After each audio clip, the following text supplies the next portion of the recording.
Recientemente se ha desatado una gran polémica en cuanto al sistema de micropagos incluido en Shadows of War, práctica que se ha visto reiteradas veces en este mercado, pero que parece estarse afianzando más y más a pesar de la satanización por parte de un gran número de usuarios. En este caso fue polémico porque hablamos de un videojuego limitado a una campaña de un solo jugador, en la cual es de suponer que no necesitamos más que nuestras habilidades para llegar a nuestra meta y desbloquear todo lo que aquellos $60 tienen por ofrecer. Digo suponer porque cada vez pareciera que nos estamos alejando de aquella época donde nuestra determinación era la única limitante para poder conseguir habilitar todo el potencial de un producto de este tipo. Y estamos llegando a una fase en la que comprar el juego no basta si quieres disfrutarlo plenamente.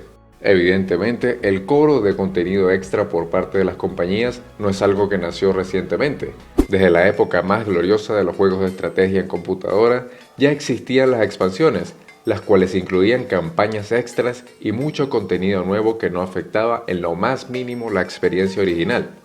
En aquella época no era tan mal visto porque los desarrolladores sacaban un producto en su totalidad, sin tener en mente añadir algo más, pero que debido quizás al éxito o el potencial de obtener ganancias, utilizaban las mismas bases del juego creado para brindar una experiencia nueva completamente opcional por un precio reducido.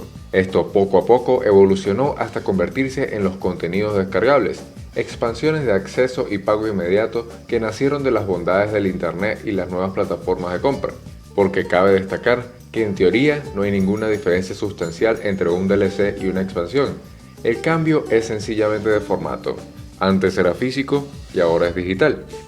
Y si nos quedamos con esta definición, no debería haber algo malo en tener más contenido por menor costo. Es decir, si te gusta mucho un juego, debería alegrarte poder expandir la aventura. Y es que realmente los DLC en sí no suponen ninguna clase de problema.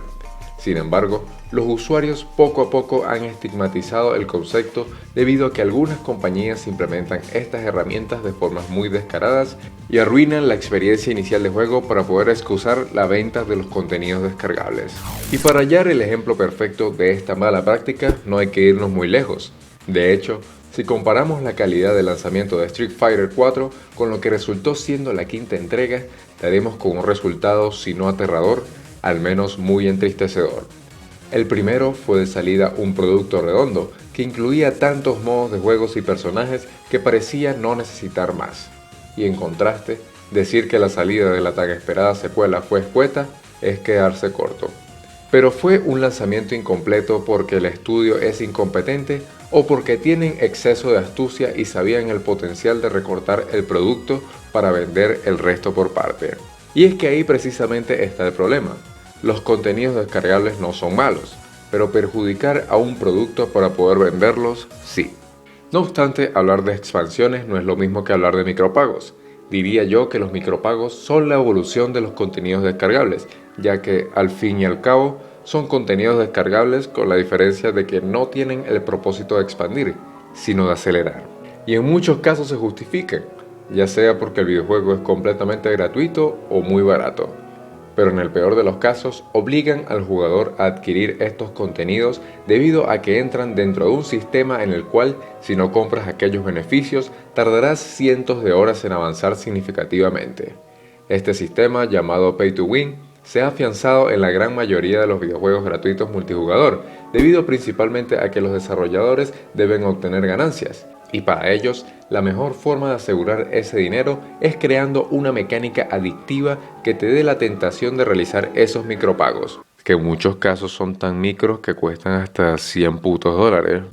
En el mercado móvil es donde más se observa esta jugada, ya que los teléfonos móviles están tan masificados que les conviene a los desarrolladores regalar sus juegos para que incluso aquellos usuarios que no están inmersos en los videojuegos se interesen fácilmente en estos títulos y se conviertan en compradores potenciales de estos paquetes de facilidades.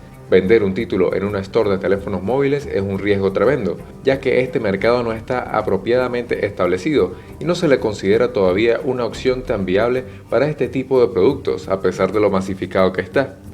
Esta es una de las principales razones por las que no se ha ganado tanta relevancia como los sistemas portátiles de videojuegos o las consolas de sobremesa, Los juegos móviles más exitosos lo son porque son juegos buenos y adictivos que han acudido a la gratuidad gracias al sistema de micropagos o publicidad añadida. Sin embargo, poco a poco los micropagos se han ganado el odio masivo de los usuarios, tildándolos en el mayor de los casos de injustos e innecesarios, especialmente en casos como Shadow of War, en el cual se supone que al comprar el título ya deberías haber aportado una gran cantidad de dinero suficiente para disfrutar del videojuego a plenitud. No obstante, de forma malintencionada te limitan y alargan exageradamente la experiencia para sugerir de forma subliminal que deberías comprar estos objetos que te darán aquel otro objeto tan raro que te hará ahorrar decenas de horas de sufrimiento. Pero en el caso de este título, la marea de odio no fue tan turbulenta, por lo que parecía que esta práctica iba a colar perfectamente en la industria, y que más pronto que tarde se iba a normalizar lo que para muchos es una completa estafa. Hasta que llegó Battlefront 2.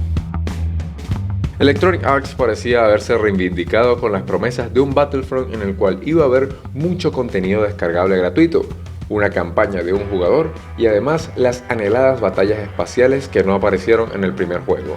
Pero entonces la bien merecida tormenta de arena les llegó tras implementar un sistema en el cual la progresión dentro de las partidas multijugador dependían enormemente de si pagabas o no por cajas de contenidos aleatorios.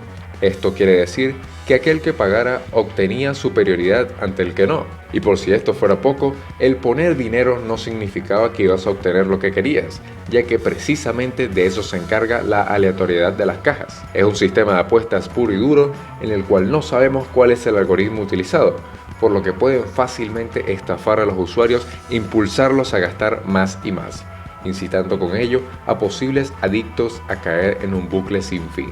Por todo esto, este videojuego no solo tuvo unas ventas pésimas en comparación a su anterior entrega, sino que causó un revuelo tan grande que la compañía se vio inmersa en problemas legales internacionales que los obligaron a eliminar estas prácticas temporalmente. Esto nos enseña que si nosotros como usuarios nos abstenemos de comprar estos productos o de ser partícipes de estas prácticas abusivas, las compañías evitarán colocarlas, porque sin nosotros tales empresas no son absolutamente nada. De hecho, cada vez observamos más y más videojuegos que para desbloquear su contenido no es necesaria la dedicación, sino el tamaño de tu billetera. ¿Pero estos sistemas son del todo malos? Pues depende. Si quitamos el sistema de aleatoriedad y le añadimos únicamente un propósito estético que no afecte el rendimiento ni el tiempo de los demás jugadores en partidas multijugador, por supuesto que estaría bien. Al fin y al cabo, sería algo completamente opcional y por escogencia, tal como comprar un skin en League of Legends. El problema está cuando un sistema está diseñado para que el juego se convierta en una experiencia pesadillesca con el fin de venderte contenido aleatorio, incluso tras haber ya comprado un juego base que se supone que debería darte en un principio todo lo que ofrecía. Esta práctica no solo es abusiva e innecesaria, sino incluso inmoral, al ser el causante de agravar problemas de adicción y monetarios de muchas personas que padecen de ello. Por todo esto, muchas compañías se han sumado al carro de no utilizar micropagos de este estilo, no solo porque los usuarios se están hartando de ello, sino porque precisamente no es correcto hacerlo. Es extraño pensar que mientras más avanzamos y mientras más herramientas obtenemos para mejorar a los videojuegos, más nauseabundas y descaradas se convierten las prácticas de las grandes compañías. Y es que afrontémoslo. Los videojuegos se han convertido en una industria que mueve incluso tanto dinero como el cine, pero es un territorio que todavía es muy joven, que necesita madurar y aprender, y para ello estamos nosotros los consumidores, quienes guiarán los caminos por los que deberá ir de ahora en adelante. Si permitimos que estas prácticas sigan y que las compañías nos usen como conejillos de indias para sus experimentos, la industria se convertirá en un ser oscuro que dejará en la sombra todo aquello que recordábamos acerca de ella.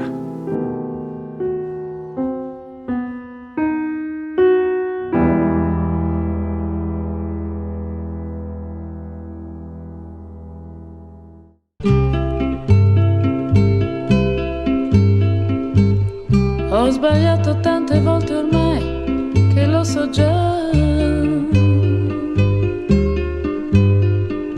che oggi quasi certamente sto sbagliando su di te.